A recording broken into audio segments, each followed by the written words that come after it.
Bonjour! Welcome to a new episode of So French, a podcast about the twists and turns, intrigues and insights to all things French. Every 2 weeks we select the best, most interesting and fascinating of French news stories, all brought to you from our studio in the heart of Paris. My name is Sara Bertilsson. And my name is Stefan Vries. And this week we'll talk about a new law that criminalizes the clients of prostitutes. And we also talk about how a French court ruled that being called a faggot is not a homophobic insult. If you're a hairdresser, that is. And of course, Mot des Camps is here to bring you a fresh French word of the day. It has been called France's own Occupy movement, or even the French Indignados. The social media-driven movement Nuit debout, or Up All Night, as it's also called, has taken to the streets in more than 60 cities in France. And for a second week now, workers and students are protesting against the French government's controversial labor law reforms that they claim will undermine their rights. We've talked about these labor reforms in our earlier podcasts. Yeah, and people are gathering in public spaces. It all started at the Place de la République here in Paris, but now in many other cities as well. The people are objecting to the new government proposals, but they're also discussing new forms of democracy and new forms of society. The movement has grown beyond a single issue, and the occupiers are using the protest to express their dissatisfaction with the leaders and political parties in general of France. Our very own Mot des Camps went to Place de la République in Paris to see what's going on and feel the atmosphere. And the first thing she noticed is that the movement is quite well organized. In the heart of Paris, Place de la République, hundreds of people are gathering, waiting for the assembly to begin. Here, nothing is left to chance. On a big whiteboard, the program for the night. Workshops, commissions, assembly, every point is written in details. A bit further, under a blue tent, is the registration desk. Anyone can put his name on the waiting list, so he or she can take the microphone during the assembly in front of thousands of people. And to make sure everyone can express himself, the participants use a very specific body language. Listen to Lauren, she's a French student, and she kindly explained to me this very well codified gesture. The first one is to express your agreement, so you just wave your hand and turn your hands, turn the palm of your hand. The second one is to express a technical point, so you create a T with your two hands, so you can directly have the microphone. If the point has already been made, you're doing like a wheel with your hand, you're turning your hand. It means like blah, blah, blah. Let's move on to the next topic. If you completely disagree, you cross your hands. And lastly, and this is inspired from Occupy Wall Street, if the audience is too large and we don't have a microphone, we take the first row, we'll repeat short sentences to the second row and so on until the last row. But not everyone is used to this little lexicon yet. Josche is a German student in philosophy in Paris and he's still trying to get them. I don't know if I know all of them yet, so maybe I'll have to watch and learn a bit more. I think it's very impressive how thousands of people sit down and manage to talk to each other without, well, I mean, there's some technology, of course, but I guess that's part of the exciting thing as well, finding new ways of, being together, working together, organizing. As the night falls over Paris, dozens of people are joining the assembly, cross-legged, hands in the air, ready to participate to the next debate. Our next segment doesn't need much introduction because the massive leak of 11.5 million files from the world's fourth biggest offshore law firm Mossack Fonseca has made front pages all over the world over the last couple of weeks. It has so far made one prime minister, the Icelandic one, step down, and the UK's David Cameron has also had a couple of rough weeks, one could say. And France hasn't been spared either. There was some kind of tension beginning of last week when there was said that a French political party was involved in these documents. Turned out it wasn't a big surprise when the actual name came out. It was the National Front, Front National. So, Stefan, what are they accused of? Yes, indeed, Sarah. Well, the Front National has national in its title, but actually it proved to be a very international party because the accusation is that close aides of Marine Le Pen created a series of offshore accounts in Panama, Singapore, Hong Kong, and the British Virgin Islands. This complex system was allegedly centered around Frédéric Chatillon. He's not a party member, but he's a very close friend of Marine Le Pen. They studied together here in Paris. They studied law. He was a former media advisor to the Front National. Chatillon has separately already been charged with electoral fraud relating to the 2012 presidential and general elections, and the Front National, of course, has denied any suggestion that it has avoided paying tax. It argues that the party can be held accountable for the actions of former employees. But of course, it's quite strange that the party is mentioned in the Panama Papers, or at least former employees. And there's also a lot of money going around through the offshore havens. Marine Le Pen is not mentioned personally in the papers, but it's sure that, well, when there's smoke, there's probably a little fire somewhere. Will this change anything, you think? Well, Marine Le Pen has tried to rebrand the National Front as the anti-establishment party, and claiming that all other politicians are stealing, frauding and lying, but of course not her. She's also against globalization, and this story makes it more difficult to maintain this position. She is actually taking part in a global system. She's now being accused of, not stealing, but maybe lying and even frauding. Her father is already involved in a fraud case. So it makes her But position... it's not the first time that these kinds of accusations come up against the National Front, and it doesn't seem to have much impact on the voters. Well, the strange thing is it doesn't really seem to harm her. Marine Le Pen is still very popular, and she has been a little bit quiet the last couple of weeks. So Haven't heard much from her. It's true. No. What could say is that these accusations or these revelations were made by Le Monde, which is the mainstream media here in France, and which is always the National Front always accuses the mainstream media in France for being against them. Yeah, of course. So this maybe diminishes a little bit the accusations for the voters. Yeah, I think so. And Marine Le Pen once again can say, you see, I'm a victim. They aiming at me, and these Panama Papers are just made up. And that's also already what a lot of members of the Front National Party have said, that it's just propaganda, it's not journalistic work. So instead of talking about the message, they're attacking the messenger. It's always a very effective strategy, of course. And yeah, it doesn't seem to harm Marine Le Pen. She's still in in an electoral haven so far. Well, that takes us over to our next segment. Hello, rebonjour, Maud. Hi, Sara. So what is your French word this episode, Maud? It's the word évasion. Actually, the same word in English, evasion. But I was amazed to see how many meanings this word has in the French language. We've heard it a lot this past few weeks in the Panama Papers scandal, as we talk in French about fiscal evasion. How exotic does that sound? I mean, comparing to the English expression tax avoidance, évasion fiscale is much more poetic and, well, let's say it is much more appropriate when it comes to Panama. So I looked up the etymology of the word, evasion, and well, surprise, it's Latin. It comes from evasium, which means release, liberation, relief. So yes, this completely makes sense. Well, I'm sure owning an offshore company makes you feel relieved and liberated. I found out that the expression évasion fiscale was actually first used in the 80s. And since then, there's been an ambiguity around its meaning. It's quite subtle. Some define it as a felony, so it's illegal, but some others consider it as a legal optimization that gives you the opportunity to minimize your taxes through legal measures. Well, let's not beat around the bush.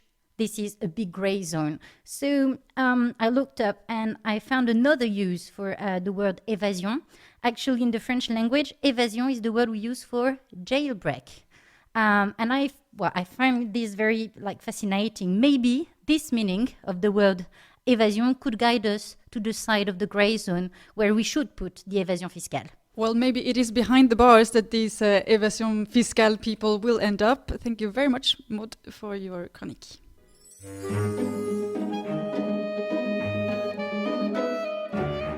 A more than 2-year-long debate about prostitution in France has finally come to an end. This as Parliament voted to decriminalize prostitution and instead criminalize the sex buyer, as in 3 other northern European countries. The French Minister for Women's Rights hailing a step forward for equality after the bill was voted. C'est une loi qui, pour la première fois, dit que la prostitution, l'achat de services sexuels, est une violence à l'encontre des personnes prostituées. C'est une loi qui dit aussi que tant qu'on pourra louer, acheter, vendre le corps des femmes, il n'y aura pas d'égalité réelle possible entre les femmes et les hommes. There was French Minister Laurence Rossignol saying that buying a sexual service is an act of violence, and as long as that is possible, there will be no equality between men and women. Well, the law is not uncontroversial for several reasons. Some say that the law won't protect the prostitutes, but on the contrary make them more vulnerable for violence when the business moves off the street. And others say that it's just moral hypocrisy and that it would be better to create legal surveyed brothels where consenting adults can exchange the service for money. I'll give you some statistics. The most studies estimate that there are between 30 to 40,000 prostitutes in France. 62 work through the internet, 30% in the streets and 8% in bars and massage parlors. 85% of them are women, 10% are men and 5% are transgender. Now, there were 3 countries in Europe that already had the same law. One of them was Sweden. Sara, you're Swedish. How did it work out in Sweden? Because in Sweden it is already criminalized since 1999, I think, right? Well, Sweden was the first country in Europe to create this kind of legislation. It was in 1999, as you said, and it has now been studies made of the results of this law. It shows that street prostitution dropped by around 50 to 70%. And it doesn't show that what the fears was that it would just go underground. Yeah. That prostitutes would be hidden in outside the streets. There's no indication that this actually is the case in Sweden. And what about the internet? There is more internet prostitution in Sweden now than it was before. But if you compare it to other countries who hasn't had this kind of legislation, the increase is lower than those other countries. There was also this, of course, trafficking is very closely linked to prostitution, and prostitution, on the other hand, very linked to trafficking of women. And it actually shows that Sweden has less trafficking than other countries. For example, there is a big problem with women trafficking from Russia to, for example, Norway and Finland. In Sweden, this kind of problem hasn't been seen, which sort of shows that this legislation has actually made the people, traffickers, a little bit scared of going and trying to establish themselves in the country. So for Sweden, this legislation has worked. I think there are people who will argue against and saying that, well, there are still problems, and I don't think there is an ultimate law for this very, very complex issue. But for me personally, I think with the studies that exists, it's a step in the right direction for France. Okay, and if you get caught by the French police, then you'll have to pay a fine of 1,500 euros.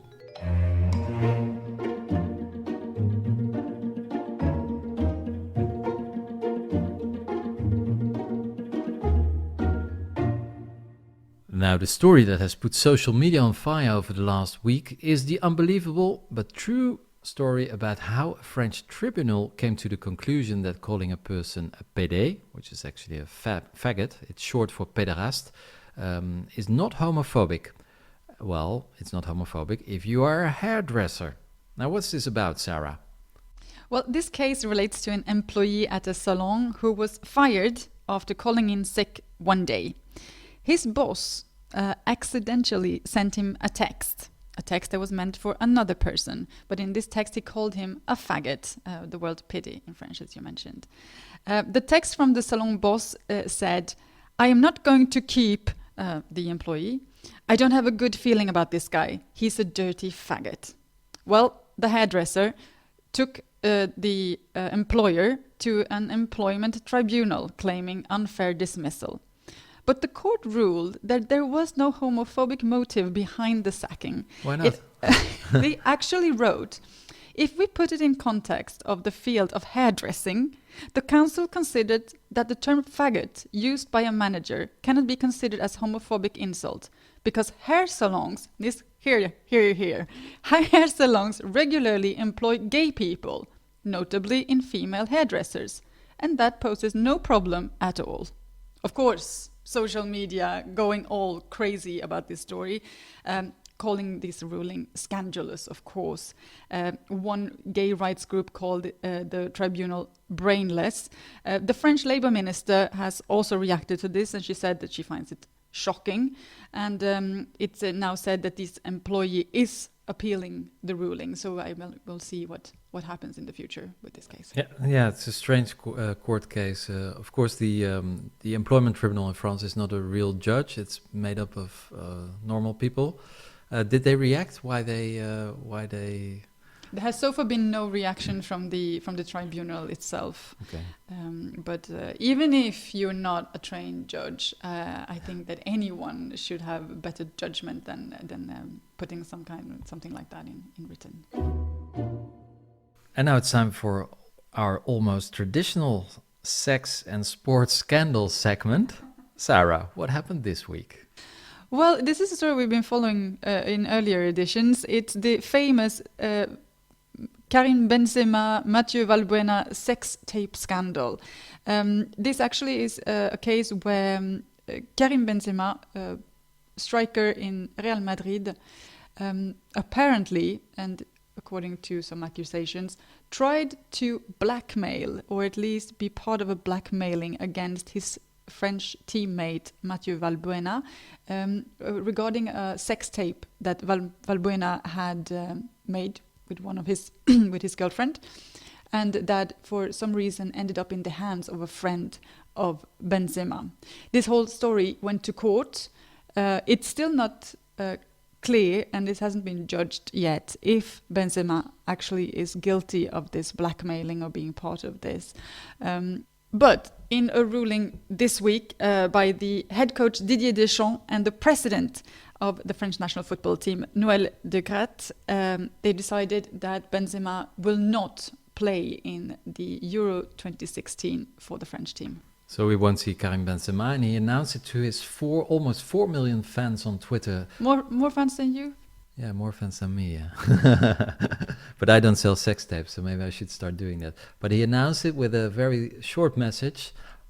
Unfortunately for me and for everybody who have always supported me, I will not be part of our Euro 2016 in France. So it was a very sober message, and it has a double sense because in French it's written ceux qui m'ont toujours supporté, and you could translate that into English with people who have supported them, but also people who have put up with him.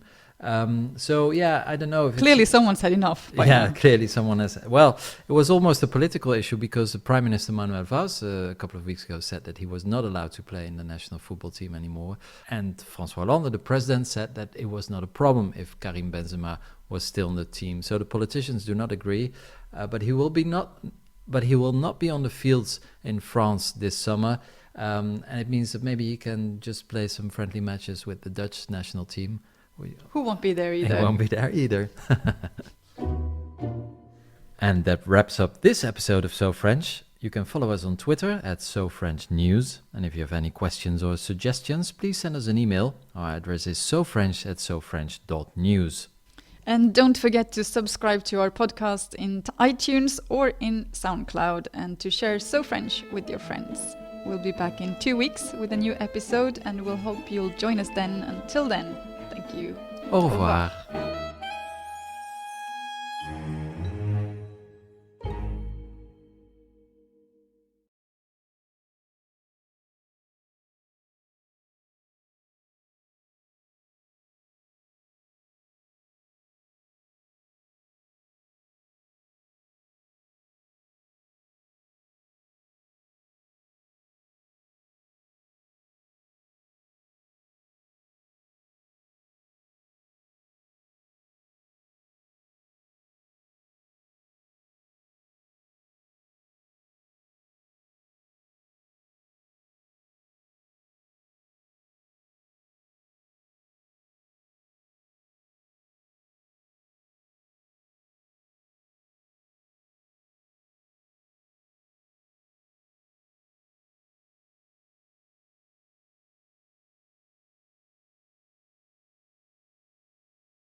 you.